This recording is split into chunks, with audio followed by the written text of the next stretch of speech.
une fois qu'on a créé l'image RVB et calibré les couleurs, l'étape suivante, c'est l'étirement de l'image. On peut faire des choses entre temps, on peut par exemple faire un traitement pour enlever du bruit, on peut saturer les couleurs, on peut faire quelques petites choses, on peut faire une déconvolution. Mais pour simplifier les choses pour l'instant, on va passer directement à l'étirement de l'image, au stretch. D'autant que comme on a la luminance séparée, la déconvolution se fera sur la luminance, pas sur la couleur.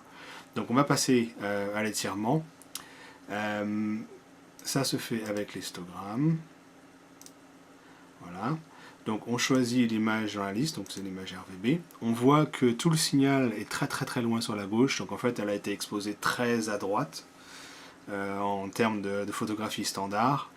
Et donc ce qu'on va faire, c'est qu'on va faire un développement tout bêtement. On va donc tirer les couleurs vers la droite pour qu'elles soient utilisables et affichables comme une image normale. Donc on va désactiver ici l'étirement artificiel. Voilà, donc l'image, voilà l'image, elle est toute noire.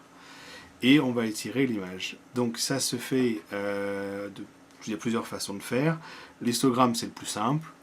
On peut aussi faire des fonctions mathématiques plus compliquées, comme par exemple celle-là, le sinus hyperbolique, l'arc sinus hyperbolique.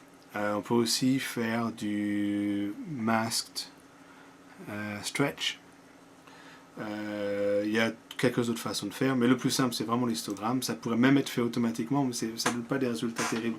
Pour le faire automatiquement, il suffirait tout simplement de prendre STF, faire CTRL-A, voilà, on revient à notre image, de prendre les paramètres, de les mettre dans l'histogramme et d'appliquer l'histogramme à l'image. Voilà, ça c'est l'image étirée exactement comme elle était avant qu'on le fasse. Mais ce qui se passe, c'est que elle est souvent sous-étirée, sur-étirée, les couleurs sont pas vraiment bien parce que y a certaines couleurs qu'il faudrait pousser un petit peu plus, d'autres moins. Donc j'aime pas trop faire ce genre de choses en général, donc je préfère le faire à la main. Donc je défais, j'ai toujours mon image RVB, donc je vais faire à la main.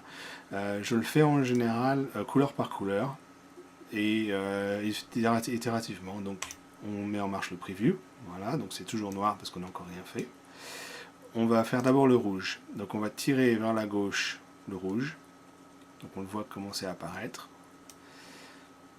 Ensuite on va passer au vert, on va faire la même chose.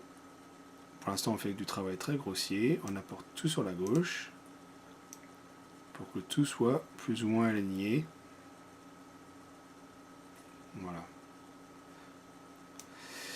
On voit les trois couleurs ici, elles ne sont pas très bien superposées, mais on va gérer ça maintenant. Donc on va changer l'échelle. On va passer par exemple à 200 pixels, voilà. Et on va recommencer. On va reprendre le rouge. On va éliminer l'ombre à gauche dans le rouge. Et on va réétirer le rouge pour le ramener vers la droite de l'image. Alors, combien? C'est très variable. Je commence en général à viser entre les deux ici, entre ces deux icônes, juste parce que c'est un point de départ. Et donc je fais la même chose avec les trois couches. Donc on élimine la sous-exposition à gauche et on étire sur la droite jusqu'à ce que ça soit à peu près au même endroit. Voilà. Et on passe au bleu. On fait pareil. Fais attention à ne pas clipper les ombres pour l'instant. Voilà, on étire vers la droite, vers la gauche. Voilà, et on se rend compte que, par exemple que le bleu avait beaucoup moins de signal parce qu'on commence déjà à l'attirer plus loin que ce qu'on devrait faire pour avoir des couleurs qui ressemblent à quelque chose. Donc voilà. Après c'est une question de goût. Combien on veut étirer parce qu'en fait plus loin une fois qu'on passe au non linéaire, donc juste après cette étape, il va falloir gérer le fond et l'image qui nous intéresse, donc les galaxies et le fond. Et plus on va avoir étiré, plus ils vont être proches l'un de l'autre.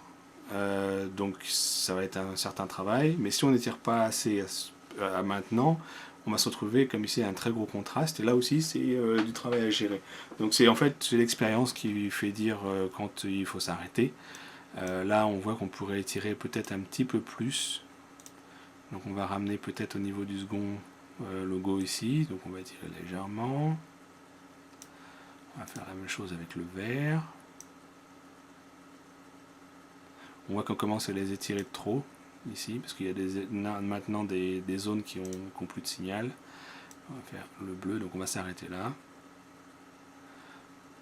Et on essaie d'avoir une balance des couleurs correcte. Donc on ne veut pas une image qui soit toute bleue, ou qui ait un ton bleu, comme ça par exemple, ou mauve, ou vert.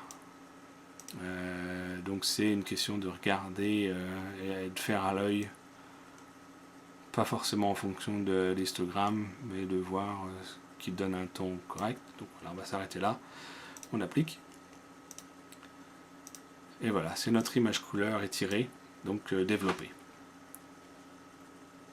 On a donc fini maintenant pour l'image RVB la partie linéaire. On est maintenant en non linéaire.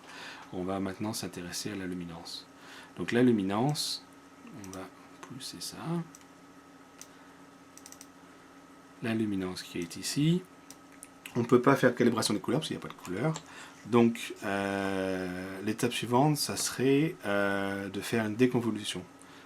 Je ferai une vidéo séparée pour la déconvolution et éliminer un petit peu de bruit.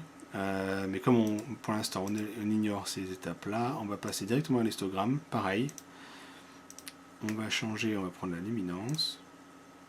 On va repasser à l'échelle 1. Voilà. Donc tout est sur la gauche, toujours pareil. Mais là, comme on n'a pas de couleur, on va faire ça en un coup. On va apporter ça là, avec le preview. Voilà.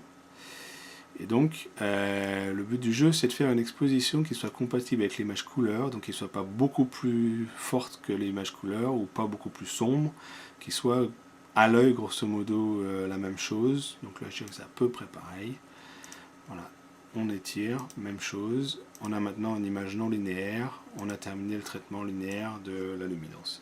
On a donc maintenant deux images, la couleur et la luminance, toutes les deux étirées, et on va les combiner.